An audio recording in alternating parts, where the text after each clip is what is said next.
Cricket டீமில் கலந்துட்ட ஒரு பெருமை எனக்கு இருக்குது.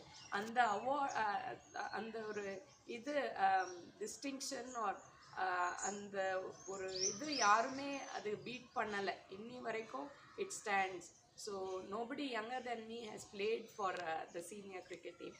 8 வயசுலேயே தமிழ்நாடு சீனியர் பிளேயிங் லெவலில் நான் இருந்திருக்கேன். And as a swimmer also I started swimming at the age of 3. 3 வயசுலேயே நான் நீச்சல் குளத்தில் எங்கள் அப்பா கூட்டிகிட்டு போனார். அவரோட ட்ரீமாக இருந்தது நான் ஒலிம்பிக் மாதிரி ஸ்விம் பண்ணணும், அவ்வளோ பர்ஃபெக்டாக என்னோட டெக்னிக்லாம் இருக்கணும்னு சொல்லிட்டு. So I started training at the age of 3ன்னு வச்சுக்கோங்களேன். 8 வயசில் நான் ஸ்டேட் கோல்டு மெடலிஸ்ட்டாக இருந்தேன். ஸோ என் வாழ்க்கை எப்படியோ போகும்.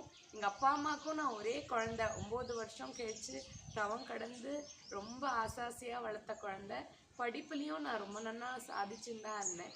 ஸோ எனக்கு ஒரு கஷ்டம்னா